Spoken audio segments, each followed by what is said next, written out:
I'd like to welcome Graeme to the stage.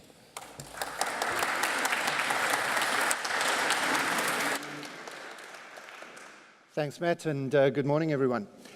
Before we dive into the detail of looking at talent and all those perspectives, as Matt has said, I've been asked to have a look at the macro trends, to look beyond each of your industries, beyond the HR and the talent focus, and ask what's changing in the world, what's happening in the world around us. And of course, as we've already heard this morning, if you look in the political sphere, we see disruption. If you look in the economic environment, you see disruptive change. If you look in society, even being in a church, interesting venue, if we look at religion, we see disruptive change.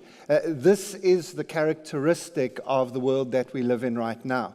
And it isn't just a minor bump in our flight. It's a radical shift in history. Every few centuries, all of the forces of our world combine together to create a shift point in history. In fact, when you study history, that's in fact what you study. You study these moments, we even label them, we give them names. The Renaissance, the Reformation, the Industrial Revolution. And every piece of research that our team does has indicated that we are at one of those moments in history, where the rules for success and failure are changing in almost every industry. Now, if you've been to any conferences in the last 2 years, you will know that there are 2 rules for someone like me. It's actually legally written into my contract. I have to mention Uber at least once, okay? So that's it, it's done. Okay, I'm not going to do it again. And the second thing is you've probably seen that slide, which tells us that the world's biggest taxi company doesn't own any cars, and the world's biggest hotel group doesn't own any rooms. We've all seen that.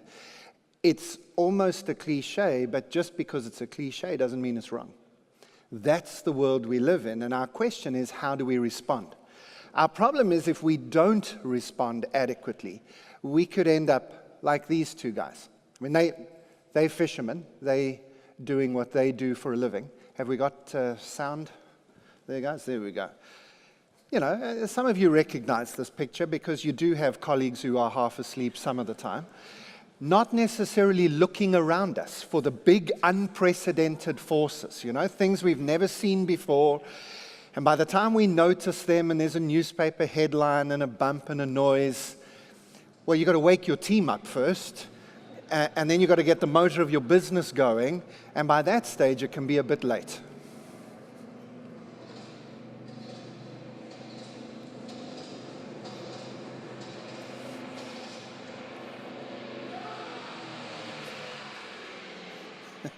And for those of you from financial services, we don't want bailing out either. Okay, let's be done with that. So what is it that we need to do? And especially in the space of HR, people, talent, L&D, I actually think a lot of the organizations that we work for, when they think of disruption and when they think of change, their minds and probably their budgets go more to customer and customer engagement and sales and marketing. And it's often the HR people that are left behind a little bit. We know we shouldn't be, and we know that we've got some of the keys to successfully navigating a disrupted future. But I don't think that our businesses necessarily give us what we need, and that's part of what we're going to talk about today. What is it that we need to be future-proof, future-fit as we go along? What I want to do as I start is to make it personal, is to have a look at what we need to do if we're going to help our organizations to look beyond what we can see at the current horizon. The horizon of our business strategy, the horizon of our strategic plans is closer to us now than it's ever been before. For many of the organizations in this room, you can't see beyond 2 or 3 years into the future. You might have a 5-year plan, but you know it's going to change, so we might as well ignore it. And yet the people in this room know for sure that you've got to think longer term than that. That you've got to look beyond that horizon and ask, what type of people are we looking for?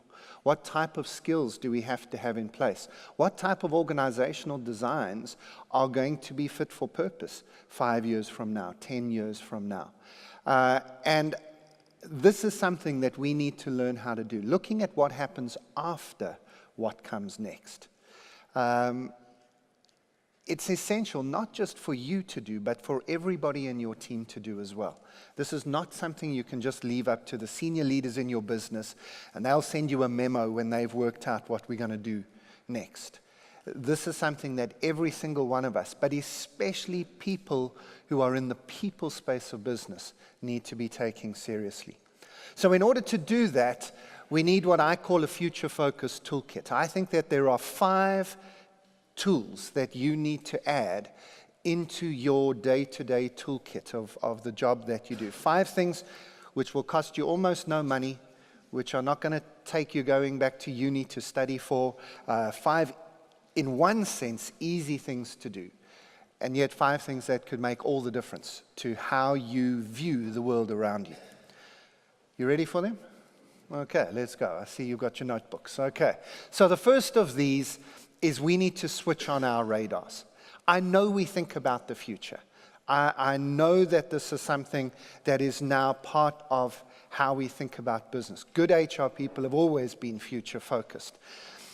But I don't think that we are pushing our boundaries of where we look far enough. A radar is a device that helps you to see beyond what your physical sight can see. You can see beyond the horizon. You can see through the clouds. And what I thought I'd do for you this morning is not just tell you to switch your radar on. I thought I'd jumpstart your radar for you and give you a few ideas and practical ideas of what I mean by this. If we had the time, and I did beg with the CLO team to let me keep you here until Saturday, because that's about as much as I've got to share if I shared sort of everything our research team has got into. They said 45 minutes tops, so I am going to have to leave a few things out. But we could talk about everything from driverless cars. That's a good example, driverless cars. We know for sure driverless cars are coming now. Okay, the technology is already proven. We know that the regulators will catch up with this. But here's what's going to happen after what happens next. Once driverless cars become legal, they will become compulsory very, very soon. I can easily see the congestion zone in London being a compulsory driverless car area. Because if all the cars in an area are driverless, then all the cars can speak to each other, and they can work out the traffic pattern between them in this sort of hive mind environment. And we would have a lot more traffic efficiency and a lot less accidents in the system. I can then take it a step further very quickly and say that if I can see driverless cars being compulsory, then I can also see those cars being shared. Why would we need to own a car if all the cars are driverless and we can just hop into the next one? I'm going to resist the urge to say Uber again, because I think they are the guys who are going to own not just the taxi industry, they're going to own every car. They're just going to take over the whole lot. And why would you? Your cars spend 96% of their lives doing nothing. Okay? Absolutely nothing. And if you didn't have to own it, it could be out. I mean, most of your cars are parked somewhere right now, right? And it could be doing something useful with its life. If it was driverless, it could be taking the kids to school and back and picking up family members and getting deliveries, or just earning some money for you. So if we look just beyond the horizon, we begin to see that a piece of technology, which right now today is no rocket science to say driverless cars are coming. There's no rocket science there, but you take it just that step further, and you begin to realize how much of our world could change. Do you want to be an insurance company insuring cars that nobody owns and never have accidents? In other words, the premiums are absolutely rock bottom. And if, like me, you might have an 18-year-old daughter who's just got her driver's license, you'll know what insurance premiums are like. Well, imagine she doesn't need a license because the car drives itself.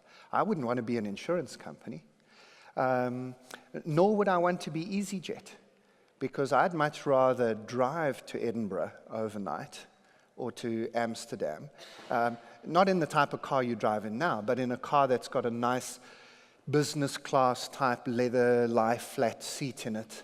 You can sleep in, and maybe a table to do some work and a Wi-Fi hotspot, maybe an air hostess or two. I don't know what gets provided in these cars in the future. And so if you are the CEO of a regional airline, are you thinking about the impact of driverless cars? Probably not, but you should be. And then, of course, when you arrive in Edinburgh tomorrow morning, having slept in your car all night, you're going to look for a hotel that looks a lot more like an arrivals lounge, that can just give you a quick shower and clean up. And so we've got hotels in every major city in the world that are not fit for purpose. And so the list goes on and on and on.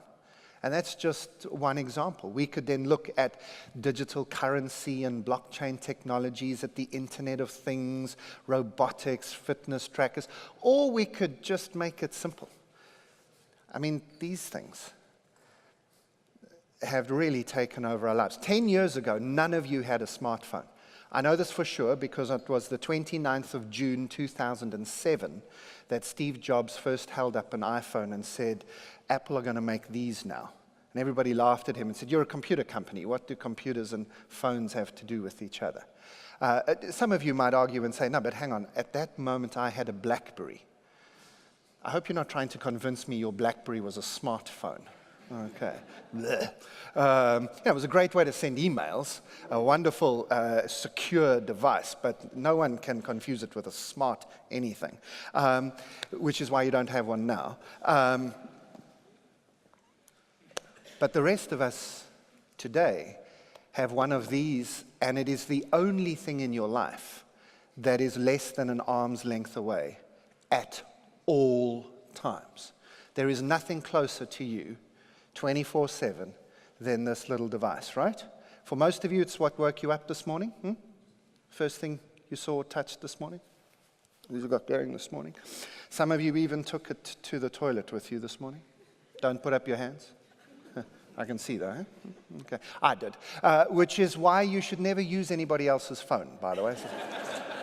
Don't know where it's been. If you had left this at home, you would have gone back for it, right? This conference is not going to happen without this device in your hand. And it will be the last thing you see tonight, even if there's a partner in the bed next to you. It's going to be good night on this side, and then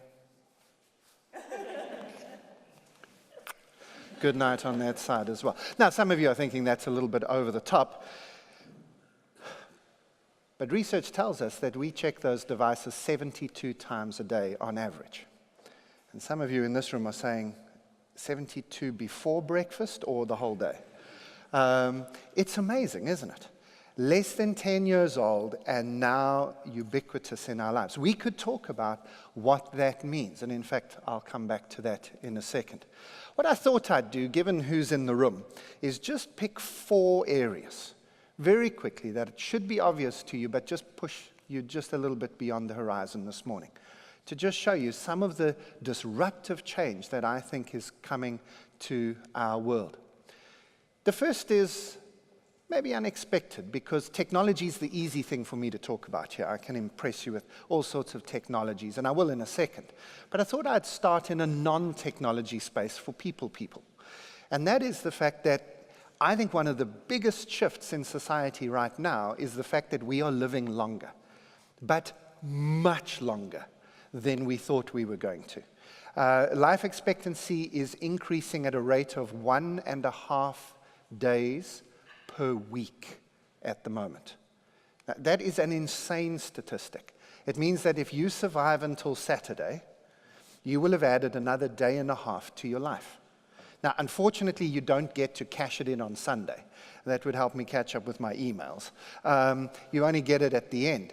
Here's another statistic. Half of all the people who have ever turned 80 are still alive. Some of you just went, what? Half of all the people in the history of the world who have ever turned 80 are still alive. And in fact, many of them are now easily making their 100th birthdays. Including my own grandmother, actually, who's 103 and lives down in Bournemouth. I think everybody who's 100 lives in Bournemouth. I think it's the rule. At least that's what it feels like when I visit her. And yet we still have this same mindset about how the world works. Many of us still think we should be retiring in our late 50s or early 60s. How can you retire at 62 and then live to 102? Is that going to work out well for you? Unlikely. Now, obviously, all of this is happening because of major revolutions in our DNA testing and our medical advice and our medicines. Robotics comes into this. But it's also just us knowing what healthy eating is. Even if we choose not to, at least we know. And it's the focus that we have on healthcare around the world that is helping us to do this. But there are huge implications for this. If you are going to live to 100, and there are a lot of people in this room who are going to live to 100, this has to change how we think. Let me push you a step further, though, because the radar asks us to go beyond the horizon. Right now, there's a technology called CRISPR-Cas9, which, without getting into the detail of it, mainly because I don't understand it, is that we have discovered that our DNA, in every single cell in your body, you have these DNA strands that is your code. We could remake you from one single cell in your body because it contains everything we need to know. But what we've discovered is that if you cut that DNA, it will regenerate itself. It is self-regenerating.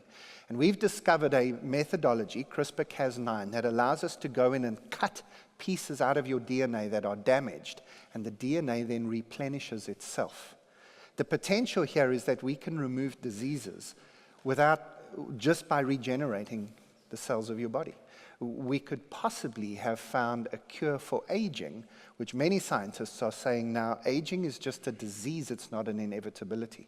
It's the way our genes work. But if we change those, we could, and there are a lot of people now who genuinely believe that the first person to live to 150 is already alive.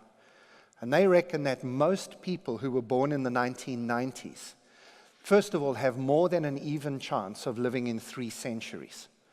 So that's not not for 3 centuries, just calm down, in 3 centuries. So born in the 1990s, if they live to 106, 107, 108 years old, they will die in the 2100s. Is there anyone in the room who was born in the 1990s? Come on, ladies, perfect opportunity. Just go, yeah. Okay, anyway, thank you. There's 3 or 4 of them.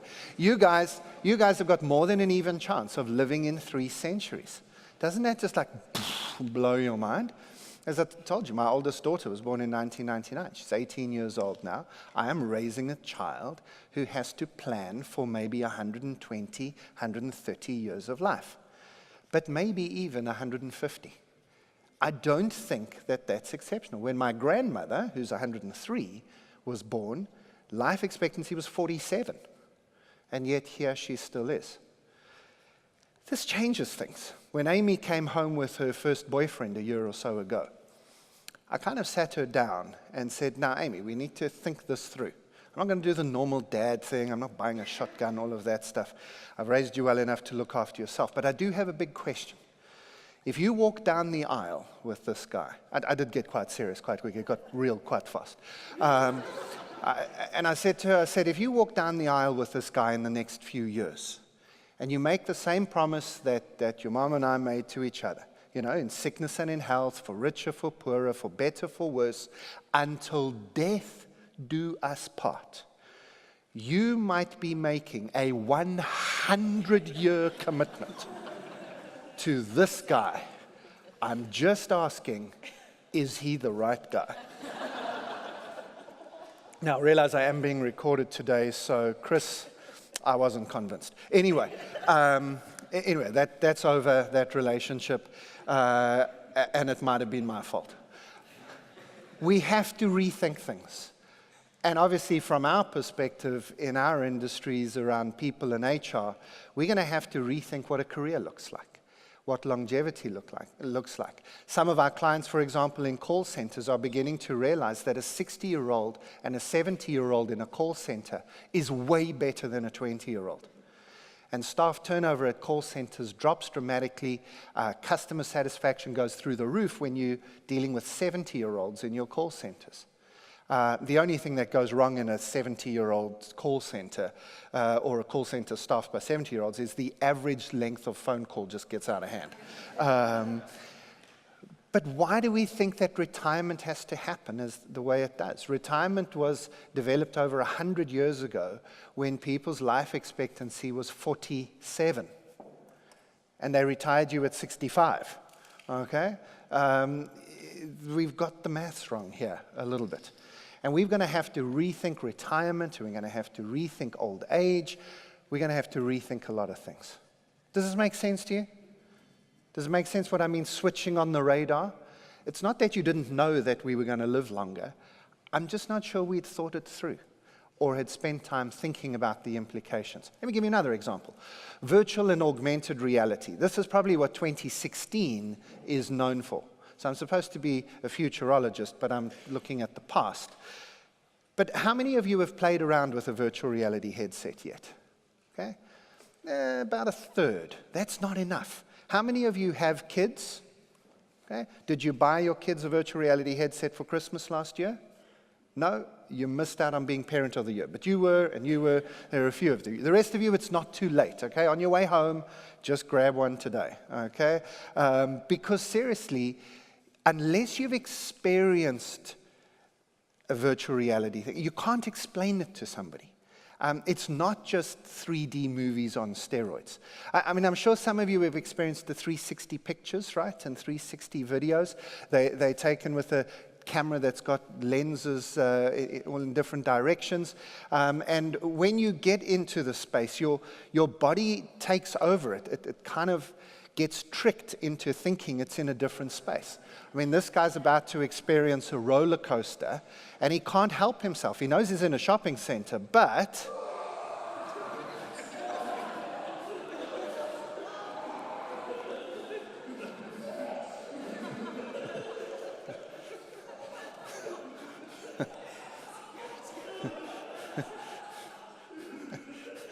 I love the sympathy from his friend, you know, that laughter. Classic. Now, actually, on second thoughts, for those of you who haven't tried this before, that might not have been quite the right video to show you. It doesn't always go that badly. So because there are not a lot of people who've done this, let me do this. I've got a 360 camera, so I'm going to come out into the middle here and take a group photograph of our conference. Okay.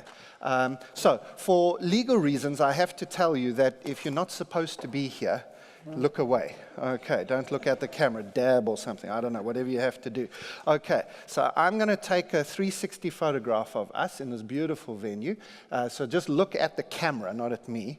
Okay, and on 3, 2, 1, there we go. Simple. Now what I'll do, as soon as I'm finished my presentation, is I'll upload this to my Facebook page, and you can go on and have a look at the 360 picture. But what virtual reality does is it puts that on your face and blocks out your senses and tricks your brain into thinking you're in a different location. 5 years from now, this conference, half of the attendees are going to be attending in virtual reality. We're going to have one of these cameras in the middle of the venue, live streaming. This can do live streaming already. And you don't have to have an expensive headset. I mean, these headsets are not that expensive anyway. And Google are giving free ones away made out of cardboard. Okay? And they're about 80% as good as the expensive ones. So, I mean, literally £1 on Amazon will buy you one of those things. So it's not like there are any excuses for anybody to not have them. If our job is to connect people, to smooth and lubricate the communication that happens in teams, to move information and make sure that people in a business are getting the information they need, then surely virtual reality is something that's important for us. It's not just an IT department thing to look at. It's something that everybody involved with talent and people needs to be thinking about too. 10 years ago, you didn't have a smartphone. Today, it's welded to your hand. 10 years from today, you are going to spend as much time as you spend looking at a screen, now you're going to spend in virtual reality.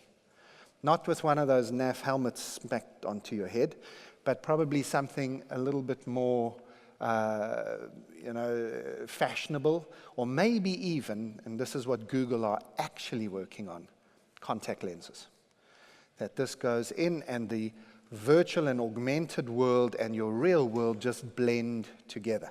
Now, for some of you, that freaks you out, but 10 years ago, you wouldn't have believed me if I told you that you'd have a phone in your hand 24/7, and yet here we are.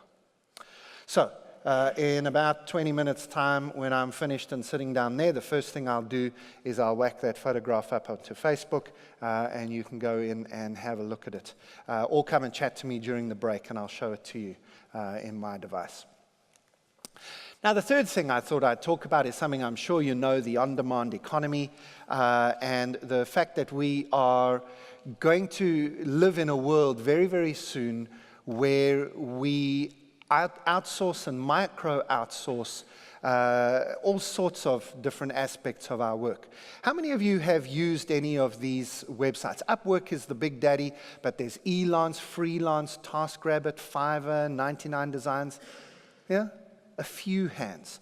For the rest of you, these are where you can take any task which can be done at a digital distance. Does that phrase make sense, a digital distance?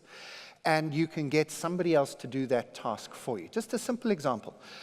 We do a lot of video work. I'll give you my YouTube channel a little bit later, and you can go and have a look at the videos. And we wanted our company's logo to be animated.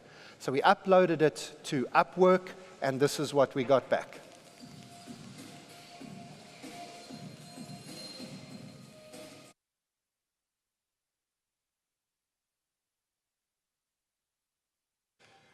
Pretty cool, eh? 12-second high-definition video, original music, $5. That's what that cost me, $5. Now, at the risk of the technical crew switching my mic off, I wonder how much all of the branding and everything for this conference has cost Cielo. Now, there's a reason for making that statement. I'm not trying to be rude and trying to get them to negotiate that invoice. You do get what you pay for. And the danger is that we think that everything is now a race down to zero cost. And it shouldn't be. But the question is, of all the work that you do, which of it could be done by an algorithm? Which of it could be done? And which of our professions are going to be replaced by the machines? I know this is a topic of conversation, but what does the radar show us? I think the radar shows us that we're not going to get rid of jobs. We're not going to get rid of all the lawyers. We're not going to get rid of all the accountants. We're not going to get rid of all the architects. But what we are going to do is we're going to replace tasks. Every job can be broken up into hundreds of tasks, and we're going to work out task by task by task which can be automated. This is the Amazon Fulfillment Center just outside of Reading, a massive warehouse, where a few months ago, or a few years ago now, they decided to put the robots in charge. Then they realized robots are very bad at picking out the stuff you've bought because it's a non-repetitive task. So they then put humans into this fulfillment center, but they decided that the robots would help the humans by bringing the shelves to the humans. This made it faster. It meant all the humans could stand around and have a chit-chat with each other, and it was a much better working environment with humans and robots working together. Oh, and by the way, if you live within 30 miles of the Reading Amazon Center, they can in fact give you a 30-minute delivery window at the moment. Okay, this is real. Amazon Prime Air. Fantastic. So there's the future right there. But what we are going to do is discover over the next few years, and I think HR has to be front and center here, because IT aren't going to do this. This is an HR function, a talent function. How can we empower people to engage with the machines, not be scared of the machines? You can't open an HR magazine without having, the robots are coming for your jobs. They're not. They are coming for some of your tasks. Different thing completely. And that's what our radar is showing us. So let me give you another simple example. So A lot of our work requires us to read. And if we could speed up our reading, we'd gain a few minutes, maybe even an hour or two a day. So won't you just read? I know it's maybe a bit far back at the back of the room, but where it says welcome there, just read.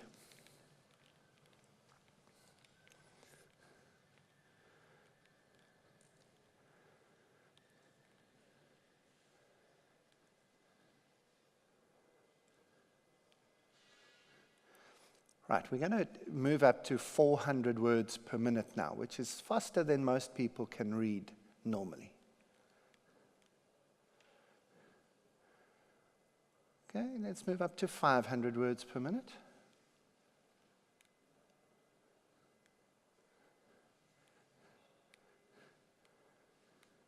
And for the competitive in the room, 700.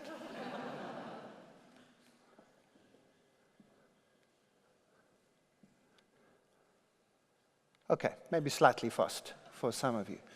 But the average reading speed is between 250 and 300 words a minute. Imagine I could double that for you using a piece of technology.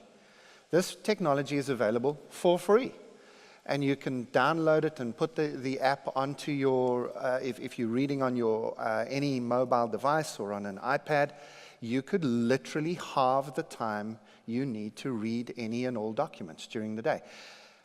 This is not an IT function in the business. This is an HR function because it's about productivity and efficiency and how people work. And that leads to my final little example of kickstarting your radar. And that is that this issue of big data and analytics that lead to an understanding of people. Big data in the HR space is almost entirely about personalizing, about getting down to knowing you. I don't want bands anymore. I don't want categories and groups. I want enough information that I can treat every single person in my tens of thousands of employees in my large multinational. I want to treat you each as an individual. Because why not? The industrial era was about economies of scale.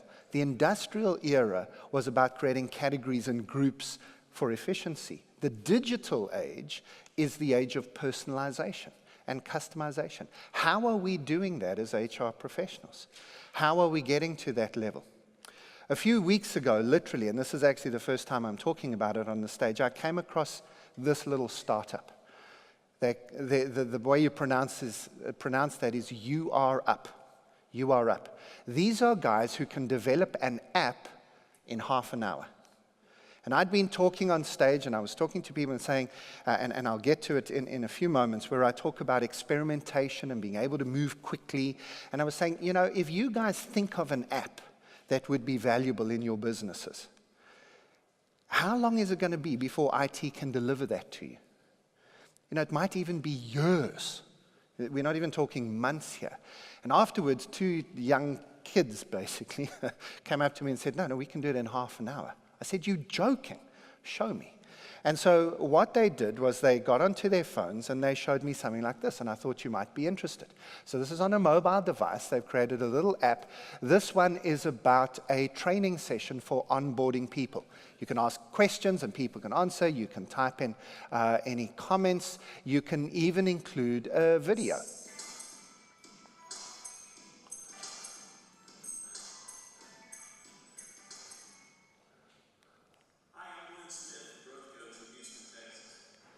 So, and then if there are downloads, there are things to read, there's company value, there's a document, for example, on company values, you can click on it. Oh, in fact, in this one, they've got a little game that you can play that kind of gets a scoreboard going and people can win prizes. You know, it's not the sort of most mind-blowing app you'll ever have a look at, getting people's information and so on, making sure that people have gone through the system. And then, as I was saying, they can download documents that they can read and respond to. The really cool thing behind this, well, there are three things about it. First of all, that took 30 minutes to design and deliver from scratch.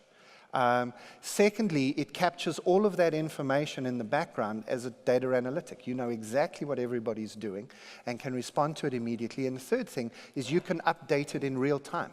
If it's not quite working, if people are not watching the video, you can change the video out in like the next 30 minutes. Just completely responsive. And I just thought, I wonder, are we doing this kind of stuff? What are we doing in the HR space? Or are we just saying, well, that sounds like an IT issue. I hope IT is on top of it.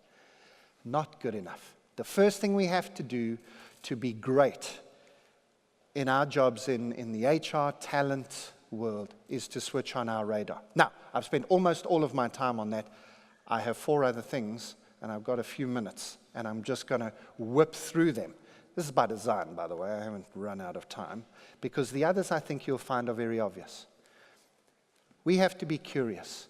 Our model of leadership right now is that we take the people who have the most experience, who have all the answers, and we make them leaders.